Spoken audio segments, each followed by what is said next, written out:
Have you still got hiccups? Yeah. Hello and welcome to Yam Yam F1. Welcome to Yam Yam F1. We're going to be talking about the Baku Grand Prix. Joe is currently suffering with hiccups and a short smell of bullshit. So, what we wanted to do was talk about what was the rather underwhelming race in Baku this weekend. Race on this weekend? Yeah, there was, unfortunately. Yeah, it was the one you wasted 2 hours of your life watching. Oh yeah. I was probably asleep. So yeah, it was. It wasn't the best race, to be honest. No. Not a lot happened. I think. Excuse him. He's like a little child. Yes. I think, given the races that we've had in the past, we've been pretty much spoiled, haven't we? Yeah. With Baku, and I think this race wasn't quite as good as we were expecting, especially as a sprint weekend. It did promise to be really good, didn't it? Yeah. So, what I'd like to start with, we'll start from the bottom. So, De Vries caused one of the rare dramas of the race by smashing into a wall and having his wheel facing the wrong way. So, great mistake. Done. Yeah, and that was it. I think. Messed up Max's race. I have to say, yeah. Well, to be fair, Red Bull messed up Max's race because they thought they were going to call a safety car a lot sooner than they did. So, yes. So, basically, it's all the fault of Christian Horner. Yes. End of. Done. Yep. Sorted. So, that was the Baku Grand Prix. Yeah, that was the Baku Grand Prix. More hiccups, more exciting. He retired from the race, and it's just sort of epitomised what has been a pretty crap season for him so far. Yeah. I have to say, we were singing like plaudits about him, and we were singing his praises at the start of the season, saying he's going to be something, and he's been very, very poor so far. I think you would have got more action, better results from, I don't know, what was his face last year? Nicholas Latifi. Oh, more out of you'd have definitely got a crash off Nicholas Latifi. Yeah, but it would have been a better crash than what Diffie's did. Yeah, it would have probably been an explosion or something. More and it would have probably involved other cars, which would have made it, obviously, as long as they're safe, entirely more exciting. Yeah. So, Guan Yu Zhou, unfortunately, he had to retire, didn't he? Yeah. Bottas he probably got bored. Last of the runners, so he got bored as well. It was a terrible weekend for the Alphas, wasn't it? Yeah. Especially Alfa Romeo. Hulkenberg and Ocon, I think we'll start with them. Both started from the pit lane and had their races pretty much ruined. It was a good try from them, though. Yeah, they were trying to hold out as long as they possibly could, and unfortunately for them, it just there was no safety car to save them, was it? Ocon got a little bit bored and decided to go 10-pin bowling. Yeah, with human lives. So yeah, I mean, there was that, wasn't there? Yeah. That bit was exciting. That is a video in itself, that is. Yeah, I mean, you don't want to see that. You don't want to see that happen on a racetrack, especially a live one. But that was probably the only exciting thing that happened in the race. You know, Ted Kravitz, like the last half a lap, he was going, Red Bull mechanics on the pit wall. There's people in the pit lane. I was like, oh my god, what's happening? I must admit, I thought there was someone about to fly over the halo. The way he's explaining it, and then everyone just jumped out of the way. I was like, oh. I was expecting people to be like Superman diving, like, whoa, like and that would straight out the way. Been fun. That would have been action, but that would have been made from that if there was an onboard footage of someone just going, whoa. And Ocon was like, oh yeah, it was really sketchy. I even had to lift off, and I'm like, wow. Jesus Christ. But I didn't even notice it was head. I was like, oh. Yeah, to be fair, a hiccup. As much was made out of it, it was dangerous, to be fair. Yeah, of course. You know, but it's a normal thing that happens. It's just no one normally pits on the last lap. What made me laugh about his statement later, he said this needs to be looked into because this was unacceptable. Not somewhere down those lines. That's what he said. Mm-hmm. But the thing is, the pit lane is closed at the start of the last lap. So technically, you shouldn't have been going down there. So yeah, because they were going to put the barriers across, I think. They did put the barriers across. I think they did put the barriers across, didn't they? Yeah. But he should be penalised for that. Well, yeah, he will be penalised for that, probably, if they do. But obviously Alpine will be penalised for that. So, you can't blame them because they're doing their job. It's closed. Yeah. They can go into the pit lane. Yeah, and they don't expect a car to come flying past at 60 miles an hour. Yeah. I mean, compared to an F1 car at normal speeds, 60 mile an hour is still fast. You wouldn't go 60 mile an hour is quite fast, to be fair. A dual carriageway on the motorway, would you? No. You wouldn't do it? Definitely not. So, yeah, that was Hulkenberg and Ocon's race. Sargent didn't really turn up. Gasly, it just spelt a terrible, terrible weekend for Alpine. Yeah. He hasn't had a good start, has he? No. With Alpine, which has been a shame. He's had a couple of results, but like he's had like a couple of like Q1 exits. Yeah. Q1? Is it just not gelling with the team, gelling with the car? Yeah. But like, what's going on? I think the first weekend he started 19th somewhere, and he finished in the points or near the points, and so he's not done entirely terrible, but could be better. Give him a bit more time. Magnussen and Albon, they were just fighting through, weren't they? But it just they were just not in the top 10 this weekend. They're just not in the top 10. So there was a bit of nothingness in this race from quite a lot of drivers. To make up a word, there's a bit of nothingness, really. Yeah, we can probably skip until the top 6. Yeah, top 6 now. So Piastri, unlucky. Piastri has had the case of. Yeah, what's he had? Because he's on well, isn't he? He's had a stomach bug. He's had food poisoning. Oh, has he? So so he's been like really ill all weekend. To be fair, and the doctors have got him fit, and he's finished 11th. Considering he's not well, he's done all right. I think that point in Australia has really given him boost. Yeah, and definitely. You know what? I think he can kick on and get some more points now. I think as the races are going on, I know there's only been a few races, but he's starting to prove me wrong a little bit. Which, I hate it when I get proven wrong, like most people do. But for the sake of McLaren. For the sake of McLaren, and for the sake of him, I'm glad he has proved me wrong, really. I mean, it's still a long way to go. My mind still could change or not change. But he's doing all right. Yeah. He's doing all right so far. Yeah. Right. and you'll always know that McLaren are doing better because I'll start wearing my McLaren caps again. You always wear your McLaren caps? Yeah, to be fair. Yeah. So how many caps you got? Yeah, Tsunoda. Beat De Vries. He beat De Vries, yeah. And he actually kept all 4 wheels on the car and facing in the right direction. Yep. So, did you see the video of him in the sprint race where he was like crabbing? Yeah. Like his car was facing that way, but it was going that way. And it looked so weird, didn't it? Yeah. And and as if he did like a whole lap sideways, like Drift King. I think Tsunoda's only got like 2 points, hasn't he? Yeah. So far this season.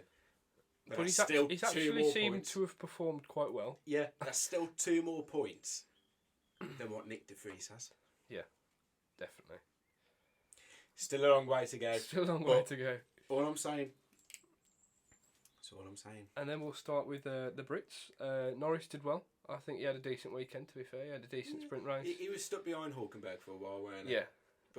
And I think that would have been frustrating for him. Yeah, but it was one of them. He knew it was coming. He knew he was eventually going to get the jump on him, but he just had to be a bit patient. And you've got to ask, is he going to catch up with George Russell? Probably not. No. Because I think George Russell had a pit stop. He did have a pit stop at the end. He got the fastest lap on soft tyres. So yeah. It was as high as he could have finished, really. Yeah.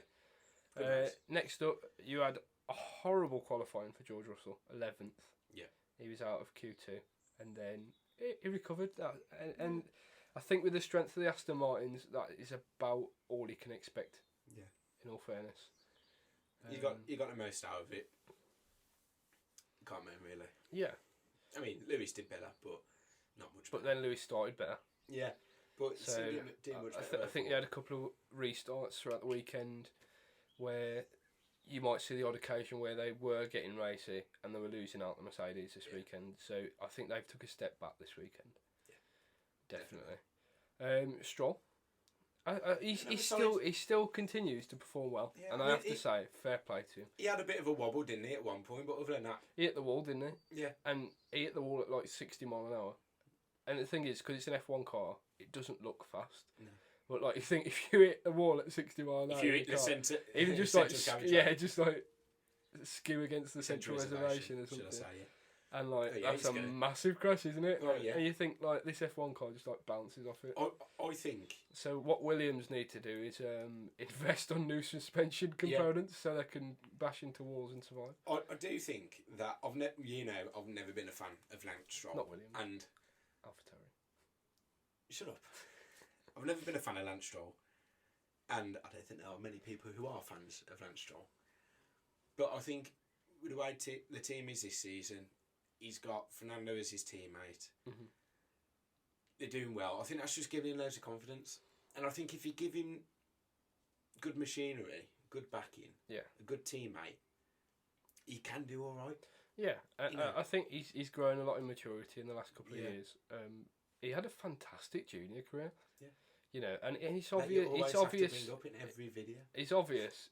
He's got where he is because of his dad. He's got it because of his money. Yeah, but however, he's a natural talent. You know, you can only judge a new Formula 1 driver anyway. Obviously, he's not new anymore. On his junior career. Yeah. And he's had a decent junior career. Yeah. And he's got into F1. He did all right at Williams. To be fair, he did all right. Considering. Yeah, and then.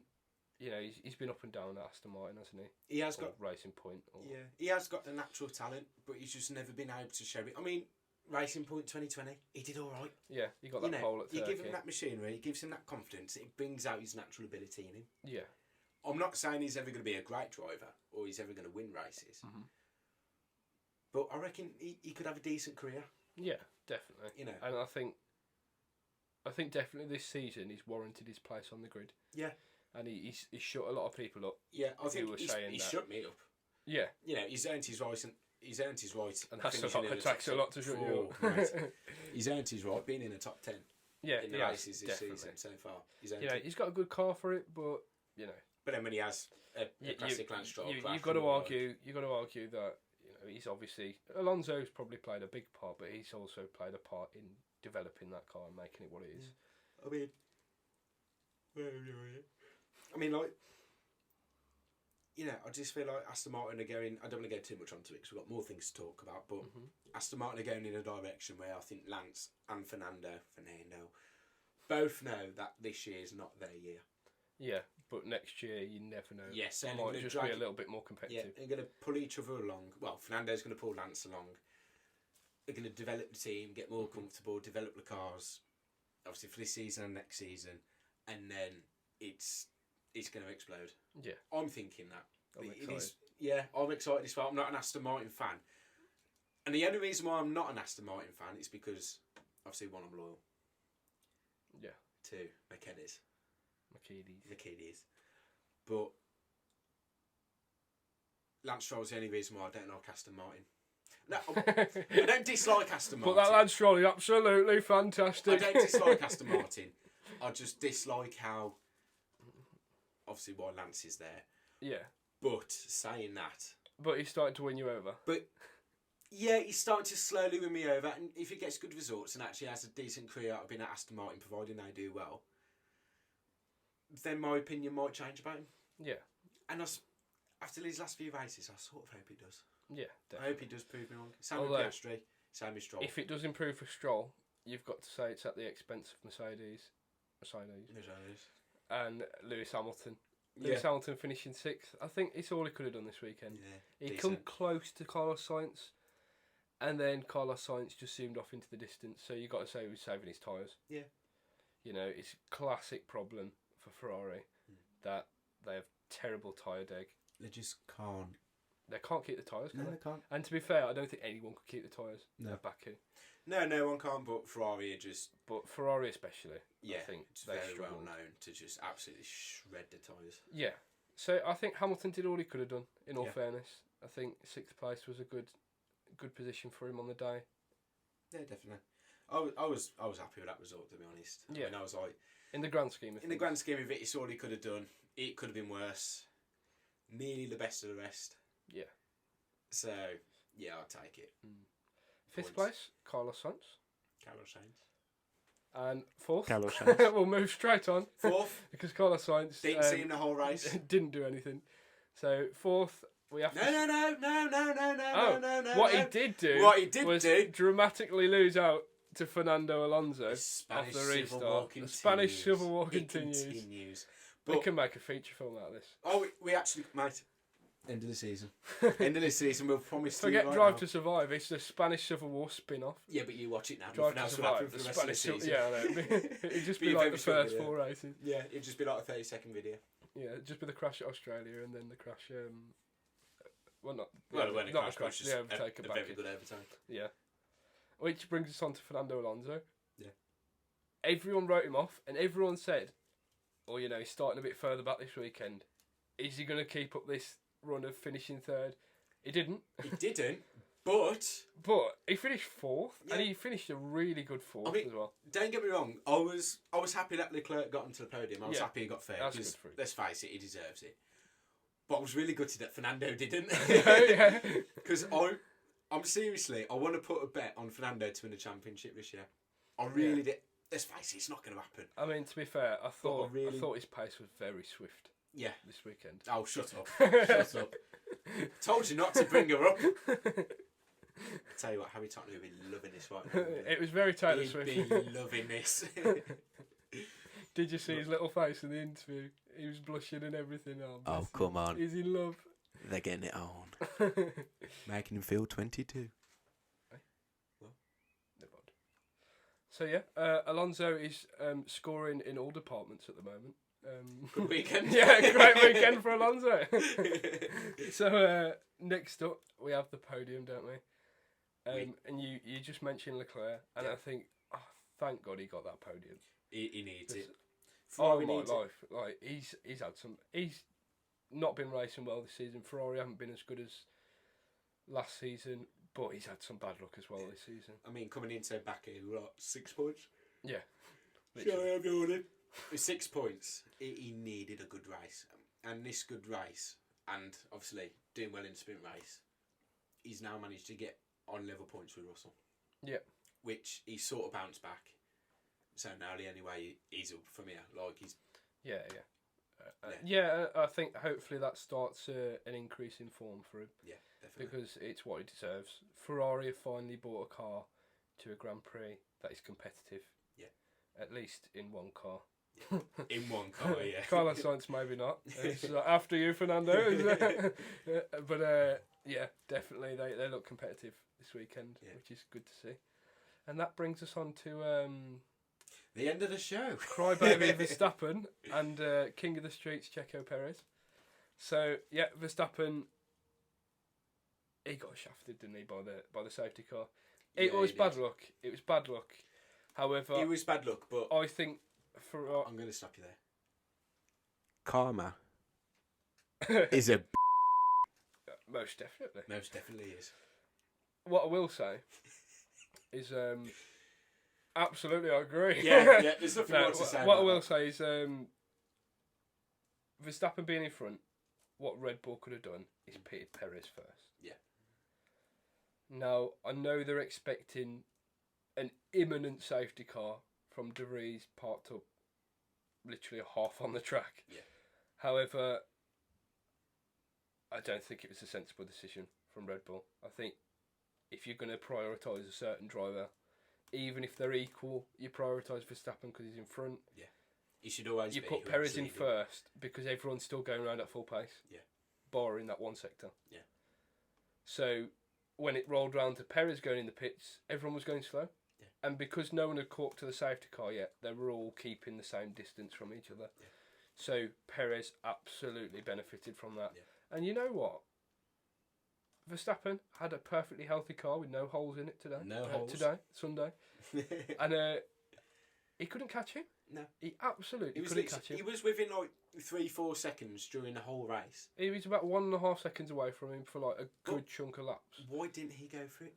And he never got up to it. He No. never got up to Just challenge him. He Perez even had DRS at some points and he never challenged him. Perez just outed him. Yeah. It's facts. And Perez was definitely more comfortable with the setup this weekend. Yeah, 1,000,000%. And Verstappen was moaning about everything. Everything. And everyone. Everything and everyone. Yeah. And I have to say, I feel like he was a bit off this weekend mentally. Yeah. They asked the question to Christian Horner, and I think he said, no, I mean, let's face it, he finished third and second, respectively. Yeah. So he's not done bad. But his mindset seemed elsewhere. He doesn't like sprint weekends, does he? No, he doesn't like sprint weekends, and he doesn't like losing. He's one of those, Max, if he's not on the top step, he's not happy. If he's second, he's not happy. He is a winner, I have to say it. But he is a winner. And that's the thing. And if he's not on the top step... Yeah. You're not going to be happy unless you're a first. But, you know, he was second to Checo. He's still ahead of him in the championship. Checo gave him a good run this weekend, and Checo won.